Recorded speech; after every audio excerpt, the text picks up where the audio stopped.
This was us. For Deacon Maccubbin and his husband Jim Bennett, this is a special place. I have some wonderful memories. It's the former site of Lambda Rising, an LGBT bookstore, which Maccubbin founded in 1974. The bookstore met my life, basically, for 35 years. Right away, it became an iconic gathering place for the gay community. On a Saturday, right after we opened, there was a guy who came into the store, stood in the middle of the store, and just kind of did a 360 all the way around looking at the wall.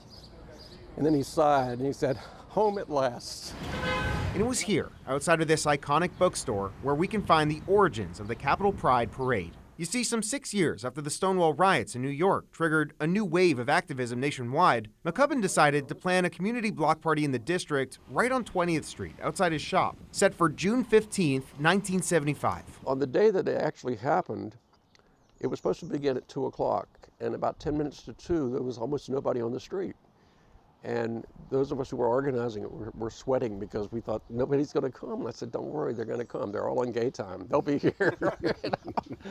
And sure enough, at 2 o'clock, we had 2,000 people on the street. And here's one of the few photos from that event of Maccubbin taking the stage to speak.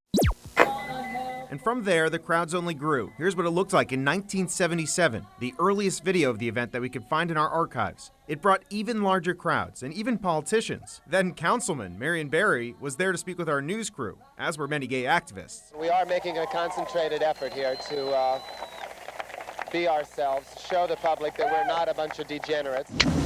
By the early 1980s, Maccubbin says there were more than 10,000 people in attendance, and it went far beyond just 20th Street. It mattered because it was public, number one, because it was a chance to celebrate how far we had come to that point, but also to look forward. 350 angry protesters demonstrated in front of the White House. And when the AIDS epidemic emerged, taking so many lives in the gay community, the Pride event became a health resource, as well as a place to mourn and grieve together. 1982, we had a Holy Union, and now we look back at what is a photo album of the event, and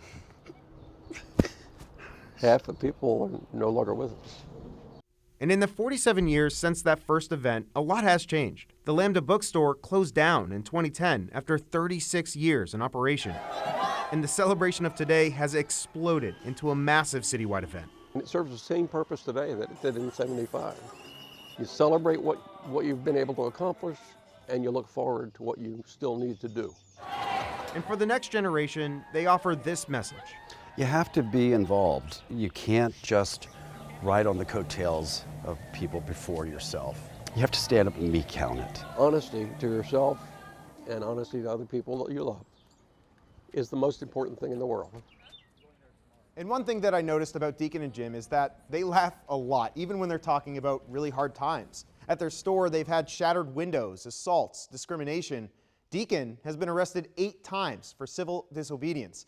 But they say it was worth it for all the joy that has come out of being true to who you are, and they urge the next generation to keep this fight alive. For WSA 9, I'm Evan Kozloff.